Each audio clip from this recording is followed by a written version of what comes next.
I made some mistakes in the past, and to be honest, I'm struggling with the idea that I'm even worthy of the love that I used to hope for in a guy.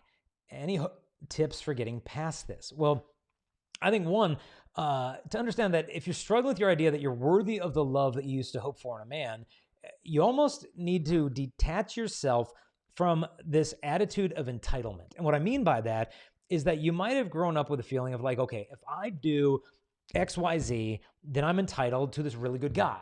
But then if I fall, then I lose my entitlement. And I think a lot of times people in the church can be guilty for promoting this in a sense, that I think we need to be really careful about the promises that we're making on God's behalf. Meaning, if you do X, Y, and Z, and you sign your chastity commitment card and you do all the right things, then God is going to bless you with a spotless virgin on your wedding night. You're going to live happily ever after, white picket fence, the whole 9 yards.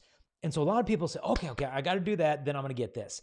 And then they wait, and then the good guy never comes. And they're like, well, what the heck? I'm 26 now, still waiting for my future husband, and he's not showing up.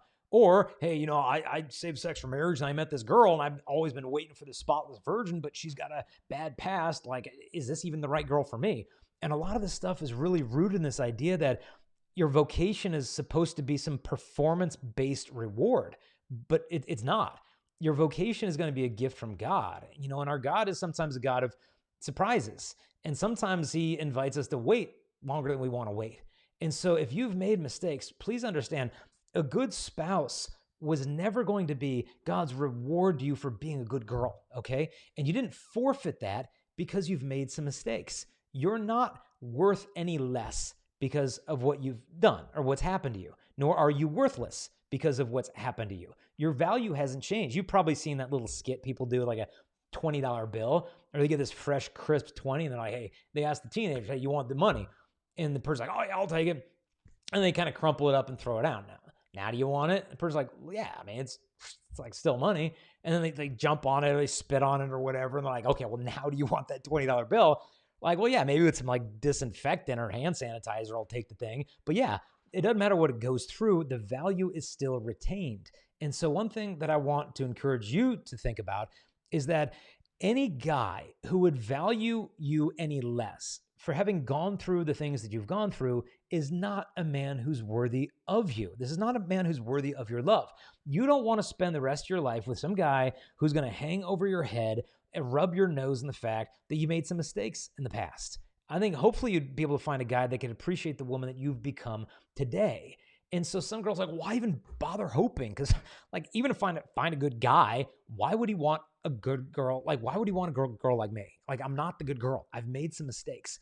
But if any guy judges you by your past, he's not that good of a guy. Hold out for a man who can see your future, not one who just perpetually rubs the past in your nose. And so you have not forfeited love. If the right guy hasn't come along, it isn't necessarily because you didn't have a spotless past. It might be because a lot of guys out there are maturing at a rate that's incredibly slower than was generations ago. I mean, 50 years ago, 60 years ago, if guys weren't seriously getting ready for a career and a marriage at the age of 18, they were looked down upon like, dude, what are you waiting for to start your life? You're not even picking out a fiance. Dude, you're 18 years old. What are you waiting for? They grew up so much faster than we do.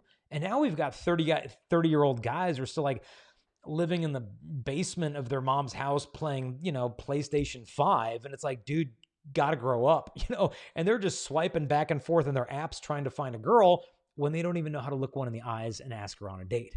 And so don't internalize maybe your bad luck and thinking, oh, well, the reason I haven't found a good guy is because I made some mistakes. Hey, look, we all make some mistakes. We all do. But you have not lost your capacity to be loved. You have not lost your worthiness to be loved. Maybe it's not so much that you doubt God's forgiven you. Maybe you need to learn how to forgive yourself. And trust me, a guy can forgive you. He can. And if he can't forgive you, he's not worthy of you.